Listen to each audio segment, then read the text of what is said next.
Здравствуйте, дорогие зрители! Я вас приветствую на своем канале. Мирзиёев и Рахмон провели переговоры в Душанбе. На встрече было подчеркнуто, что отношения двух стран динамично развиваются. Ташкент, 14 июня, в Душанбе прошла встреча президента Узбекистана Шавката Мирзиёева и лидера Таджикистана Эмомали Рахмон. Шавкат Мирзиёев прибыл в столицу Таджикистана для участия в пятом саммите совещания по взаимодействию и мерам доверия в Азии. Оба лидера подчеркнули, что отношения Таджикистана и Узбекистана динамично развиваются. В ходе встречи они обсудили вопросы развития торгово-экономических связей, создания совместных промышленных предприятий, увеличение объема товаров и другие направления сотрудничества.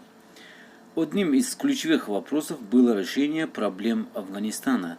Также лидеры обсудили совместную борьбу с терроризмом и экстремизмом. В связи с укреплением культурно-гуманитарных связей было отмечено целесообразность проведения Дня Душанбе в Ташкенте и Дня Ташкента в Душанбе. Что вы думаете об этом, дорогие зрители? Узбекистан и Таджикистан оба верные друзья.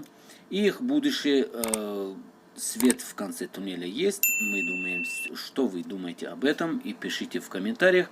Поставьте лайки и подписывайтесь на канал.